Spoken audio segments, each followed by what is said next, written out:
नमस्कार, मैं श्यामगिरी। आप देख रहे हैं टीएफडी इंडिया न्यूज 24। टीएफडी इंडिया न्यूज 24 में आप सभी दर्शकों का स्वागत है। नितिन गडकरी को निपटाने के चक्कर में मोदी खुद का बगावत करा बैठे और सरकार बुरी तरह से फंस गई। नितिन गडकरी का इस्तीफा मोदी चाहते थे और कई मंत्रियों का इस्तीफा लेना था, लेकिन नितिन गडकरी का, और नितिन गडकरी को E20 पेट्रोल पर फंसाया जा रहा था। जबकि अगर हाईवे, एक्सप्रेसवे, रोड में गड्ढे को लेकर के बात की जाती तो शायद बेहतर होता। नितिन गडकरी उसका जवाब भी दे सकते थे, क्योंकि 40% कमीशन मोदी सरकार में है, इससे इनकार नहीं कर सकते। लेकिन यह चीज पीएमओ से चलती है। लोग कहते हैं, चर्चाएं होती है हर जगह। राम मंदिर में भी 40% का बात आया कमीशन बनाने में। लूट का अलग है और यह अलग है। कर्नाटक में इसीलिए 40% के चक्कर में सरकार चली गई। अब नितिन गडकरी को निपटाने के लिए E20 पेट्रोल पर फंसा दिया गया। नितिन गडकरी ने एक आधिकारिक बयान दिया कि E20 पर हमें क्यों बदनाम किया जा रहा है। मैंने क्या किया? मैंने तो अपनी राय रखी थी। E20 पेट्रोलियम मंत्री का काम है। पेट्रोलियम मंत्री का यह फैसला है, कैबिनेट का फैसला है, प्रधानमंत्री ने पास किया है। तो प्रधानमंत्री से और पेट्रोलियम मंत्री हरदीप सिंह पुरी से कोई पूछे कि क्यों कर रहे हैं। और 15 जुलाई से देशव्यापी आंदोलन इस पे होने जा रहा है, क्योंकि करोड़ों गाड़ियां बर्बाद हो रही है। इससे सवाल गंभीर है, क्योंकि इससे तकरीबन 10 करोड़ जनता तबाह हो रही है। उनके बहुत खून पसीने की मेहनत से कमाई हुई पैसे के गाड़ियां खरीद कर, कोई किसी ने सेकेंड हैंड गाड़ी खरीदी, किसी ने नई खरीदी, सब बर्बाद हो रही है। इंजन सीज हो रहा है, माइलेज कम हो रहा है, और पेट्रोल का रेट वही हो या क्या हो, बात अलग की है। लेकिन E20 की गाड़ी आपने बनाई नहीं, और E20 पेट्रोल कैसे दिया आपने? यह फैसला किसने किया और क्यों किया? उससे अच्छा पेट्रोल बंद कर देते। अब आप समझे प्रधानमंत्री क्यों कह रहे थे कि गाड़ी खड़ी कर दीजिए और बस से चलिए या ट्रेन से? इसीलिए कह रहे थे क्योंकि वह चालू कर चुके थे और देश को पता नहीं था। जब गाड़ियां सीज होने लगी, उसके रीजन आने लगे, तब पता चला। तब सरकार नींद से जगी और दूसरे पर आरोप मच रही है। ऐसे में नितिन गडकरी ने कहा कि मुझे बदनाम करने की साजिश है। और नितिन गडकरी व्यापारी नहीं है, राजनीतिज्ञ हैं। उनके 2 बेटे व्यापार करते हैं शुगर मिल का, और उस शुगर मिल में सिर्फ 0.7% ही एथेनॉल निकलता है, और उससे देश को नहीं चलाया जा सकता। 0.7% मात्र उनकी कंपनी में होता है। तो यह मुकेश अंबानी का रिफाइनरी है, पेट्रोल वो सप्लाई करते हैं, और पेट्रोलियम मंत्री ने पास किया और प्रधानमंत्री ने वेरीफाई किया।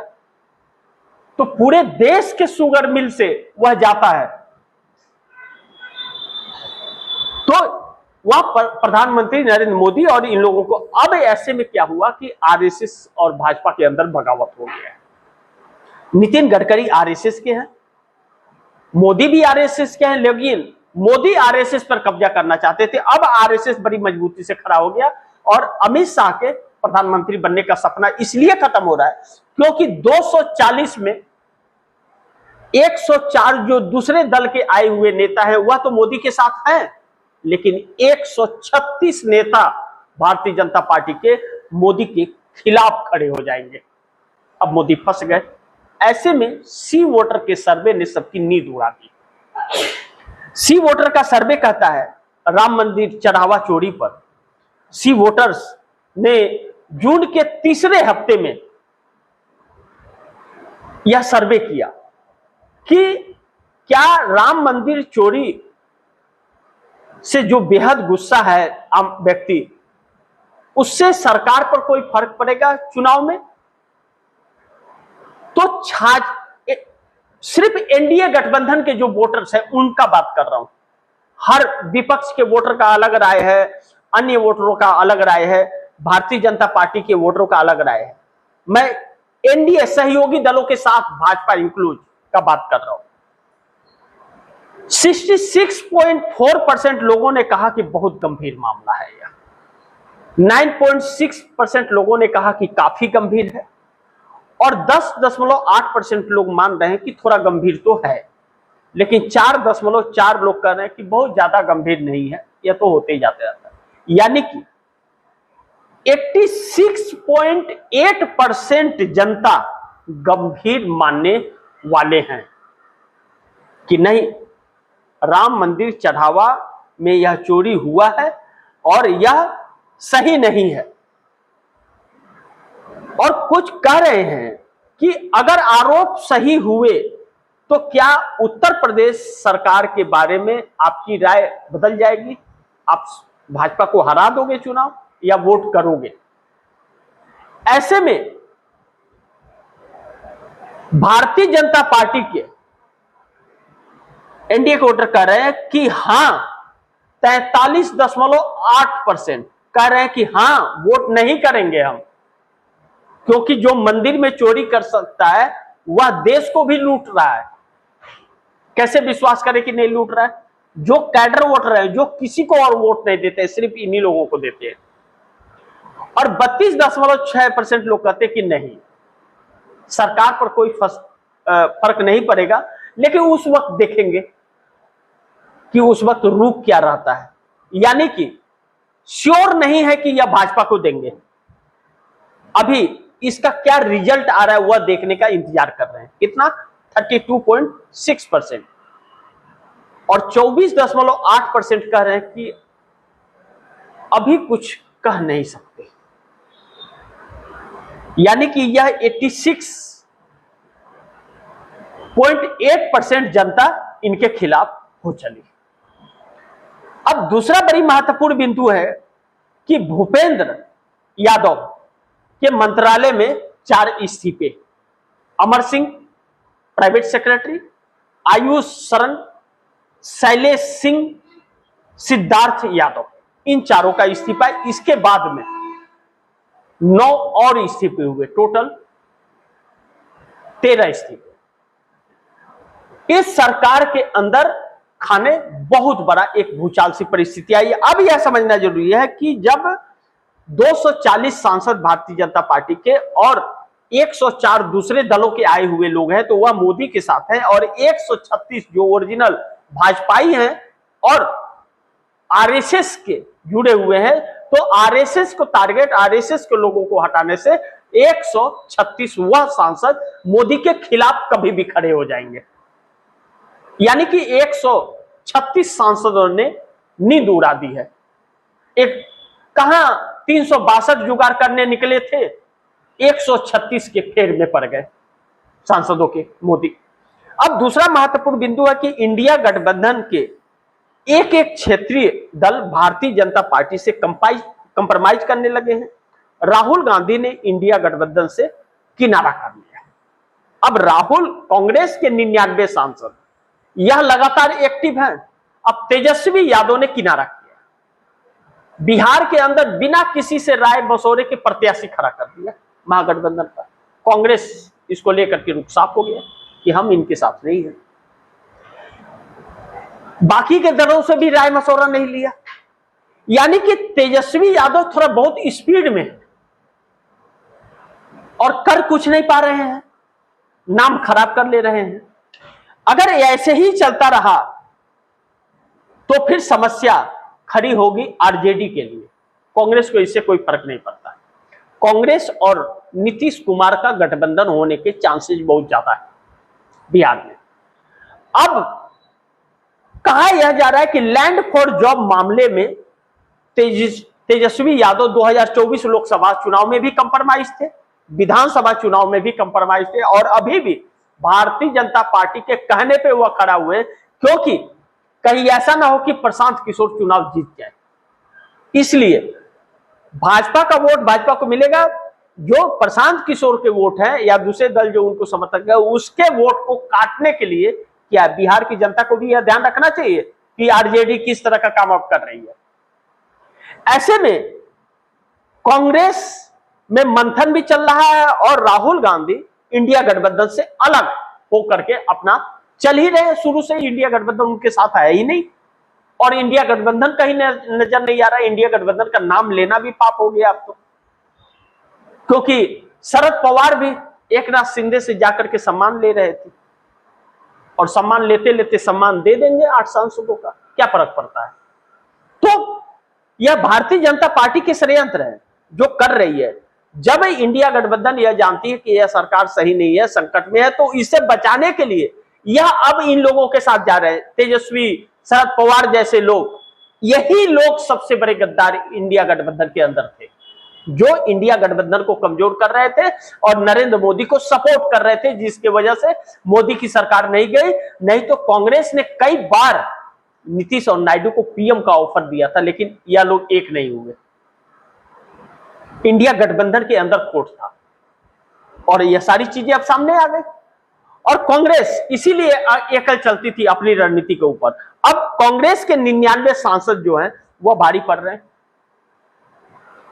और 99 ही राहुल गांधी इस सरकार के लिए बहुत संकट खड़े कर सकते हैं, और राहुल गांधी की एक एक बात सच हो रही है। अब तो भारतीय जनता पार्टी के नेता राहुल गांधी को सपोर्ट करते हुए और इंफॉर्मेशन दे रहे हैं, और सारे इंफॉर्मेशन इस वक्त देश में तैर रहे हैं। ऐसे में एनडीए गठबंधन का टकराव रुकने का नाम नहीं है। कौन किसके साथ है पता ही नहीं चल रहा है। अब नीतीश कुमार के पास 85 विधायक और 12 सांसद हैं। नीतीश कुमार डिप्टी पीएम को लेकर के अड़ गए हैं कि हम समझौता नहीं करेंगे, हमें डिप्टी पीएम का पद चाहिए। नरेंद्र मोदी अमित शाह को डिप्टी पीएम बनाना चाहते हैं। मतलब सब अपनी अपनी कुर्सी की लड़ाई लड़ रहे हैं। इस देश के लोकतंत्र, इस देश के मुद्दे, इस देश के संविधान को बचाना है, इससे कोई सरोकार नहीं। सिर्फ एक कांग्रेस है जो इसका ठेका लेकर के बैठी है और लड़ती हुई दिख रही है, डंडे खा रही है, जेल जाने की तैयारी कर रही है, और बाकी सब बिकाऊ है। तो जनता इस बात का फैसला करे, इन क्षेत्रीय दलों को वोट देकर के क्या फायदा। जो इस देश के काम ही ना आ सके, सब बिकाऊ है, सब उसी व्यक्ति के साथ जा रहे हैं जिसको लेकर के पूरा देश आहत है। पूरा देश भगवान से दुआएं कर रहा है कि मोदी सरकार कब जाए, और वह सब एक एक करके सामने आ गए। आप सब समर्थन देते जा रहे हैं। तो यही तो गद्दारी है, और क्या है कि आपने भाजपा के विपक्ष में वोट मांगा, गठबंधन बनाया, देश की जनता ने आपको 63% वोट दिया, और आप उसी व्यक्ति के साथ जा रहे हैं जिसको हटाने के लिए आपको मिला। तो इस बात को जनता को पहचानना पड़ेगा। यही क्षेत्रीय दल कांग्रेस को कमजोर कर रहे थे, जिसकी वजह से आज नरेंद्र मोदी की सत्ता है। और अब कांग्रेस अकेले चल रही है। अभी तक सबको साथ लेने की चल कर रही थी, सब नखरे दिखा रहे थे, लेकिन फिर भी साथ लेने की कोशिश कर रही थी। लेकिन यह सुधरने वाले नहीं है, गिरगिट की तरह असली रंग में आ गए। अब ऐसे में इंडिया गठबंधन के 99 सांसद तो पड़ेंगे ही, लेकिन एनडीए का टकराव जो है, जो रुकने का नाम नहीं ले रहा है, पता नहीं चल रहा है कि कौन किसके साथ है। तो भारतीय जनता पार्टी के अंदर तो पहले 136 सांसद मोदी के साथ नहीं देंगे, 104 हैं।